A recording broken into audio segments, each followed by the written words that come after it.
स्वागत है आप सभी को मेरे इस यूट्यूब चैनल में।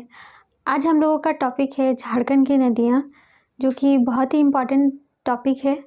झारखंड की नदियों के बारे में आज हम लोग पढ़ेंगे। झारखंड से रिलेटेड जो भी एग्ज़ाम है उसके लिए ये इम्पॉर्टेंट है। तो शुरू करते हैं आज का टॉपिक, झारखंड की नदियाँ। और झारखंड की नदियों के बारे में अब हम लोग विस्तार से जानते हैं। जैसा कि आप सभी जानते हैं, झारखंड का जो भू आकृति है वो मध्य भाग से उठा हुआ है। इसका वजह ये है कि छोटा नागपुर का पठार, आपका हजारीबाग का पठार और रांची का पठार, ये सारे पठारों के वजह से ये जो धरातलीय स्तर से ये उठा हुआ है।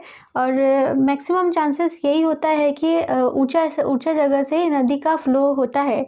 तो जैसे कि मैक्सिमम जो रिवर है वो झारखंड के चारों ओर बहती है। कुछ रिवर उत्तर की तरफ बहती है, कुछ दक्षिण की तरफ बहती है और कुछ हम लोगों का पूर्वी की तरफ बहती है। तो पश्चिम की तरफ नदियाँ नहीं बहती है क्योंकि छत्तीसगढ़ का जो एरिया है वो थोड़ा ऊंचा एरिया है और झारखंड के अकॉर्डिंग वो ऊंचा एरिया है और अमरकंटक का पहाड़ है, जिसके वजह से भी ये जगह थोड़ा ऊंचा है और इधर नदियाँ कम ही बहती है। नदियाँ एक बहती है जिसका नाम है कनर नदी, लेकिन वो नदी पश्चिम से ही इधर आती है, झारखंड की तरफ आती है। और एक सोन नदी है जो कि अमरकंटक का पहाड़ से निकलती है और हम झारखंड का बॉर्डर को टच करते हुए वो गंगा नदी में जाके मिल जाती है। ये अब हम लोग देखते हैं कि उत्तर की तरफ कौन सी नदियाँ बहती है, दक्षिण की तरफ कौन सी नदियाँ बहती हैं और पूर्व की तरफ कौन कौन सी नदियाँ बहती है।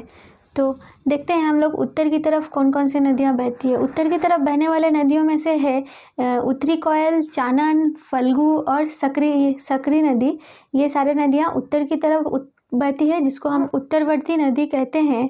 और ये चलिए अब हम लोग देखते हैं पूर्व की तरफ कौन कौन सी नदियाँ बहती है। ब्राह्मणी नदी, मयूराक्षी नदी, बासलई नदी, दामोदर नदी, बराकर नदी और अजय नदी, ये सारे नदियाँ मुख्य रूप से पूर्व की तरफ बहती है। अब हम लोग देखते हैं कि दक्षिण की तरफ बहने वाली कौन कौन सी नदियाँ हैं।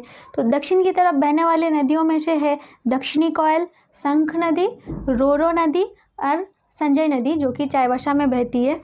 तो अब हम लोग देखते हैं स्वर्णरेखा नदी के बारे में। स्वर्णरेखा नदी जो कि बहुत ही फेमस नदी है झारखंड का, ये एक ऐसा नदी है जो झारखंड से निकलती है और स्वतंत्र रूप से बंगाल की खाड़ी में जाके गिरती है। अब हम लोग देखेंगे कि इसकी उद्गम स्थल कौन सा है और ये इसके जो सहायक नदियां हैं ये कौन कौन सी है। सबसे पहले हम लोग देखेंगे कि उद्गम स्थल। तो झारखंड के छोटा नागपुर का पठार नगड़ी से ये निकलती है। ये निकल के आगे बढ़ते हुए ये हुंड्रू नामक स्थान पर हुंड्रू फॉल का निर्माण करती है, जो कि झारखंड की बहुत ही फेमस पर्यटन स्थल है। इसकी जो ऊंचाई है ये 321 फीट की है, जो कि झारखंड की दूसरी सबसे ऊंचा जलप्रपात माना जाता है। हुंड्रू फॉल से निकल के ये झारखंड और वेस्ट बंगाल का बॉर्डर को शेयर करते हुए ये आगे की ओर बढ़ती है। बढ़ के ये सरायकेला खरसावां डिस्ट्रिक्ट में एंटर करती है। सरायकेला खरसावां डिस्ट्रिक्ट से ये पूर्वी सिंहभूम की ओर जाती है, जो कि साउथ ईस्ट डायरेक्शन में पड़ता है। साउथ ईस्ट डायरेक्शन से पूर्वी सिंहभूम से ये उड़ीसा के मयूरभंज डिस्ट्रिक्ट को टच करते हुए ये बंगाल की ओर मुड़ जाती है। उसके बाद बंगाल से वापस वो आती है उड़ीसा में और फिर बंगाल की खाड़ी में गिरती है। इसकी जो टोटल लंबाई है नगड़ी से लेकर बंगाल की खाड़ी तक, इसकी टोटल लंबाई 470 किलोमीटर है। तो चलिए अब हम लोग जानते हैं स्वर्णरेखा नदी के सहायक नदियों के बारे में। तो सबसे पहला नदी जो है वो है जुमार नदी, जो कि ओरमांझी में आके मिलती है। दूसरी जो नदी है वो है राड़ू नदी और इसी नदी पे बनी हुई है जोन्हा फॉल, जो कि बहुत ही फेमस है। ये एक पर्यटन स्थल भी है। इसे हम लोग गौतम धारा के नाम से भी जानते हैं, क्योंकि माना जाता है कि गौतम बुद्ध यहाँ पे स्नान किए थे और इसी वजह से इसको गौतम धारा का भी नाम दिया गया है। इसकी जो ऊंचाई है वो 56 फीट है। अगला नदी हम लोग देखते हैं कांची नदी। इस नदी पे भी एक वाटरफॉल है जिसका नाम है दसम फॉल, जो कि बहुत ही फेमस है। इसकी जो ऊंचाई है वो 130 फीट की है। उसके बाद दूसरी जो नदी है वो खड़कई नदी है। खड़कई नदी उड़ीसा से निकल के आती है और जमशेदपुर में आके मिल जाती है, जमशेदपुर पूर्वी सिंहभूम में आके मिल जाती है। खड़कई नदी की एक सहायक नदी है जिसको हम लोग संजय नदी के नाम से जानते हैं। ये खड़कई नदी के सहायक नदी है और ये इसीलिए इसको हम लोग स्वर्णरेखा का भी सहायक नदी के नाम से जानते हैं। अब हम लोग देखते हैं कि इस नदी पे कौन कौन से डैम बने हुए हैं।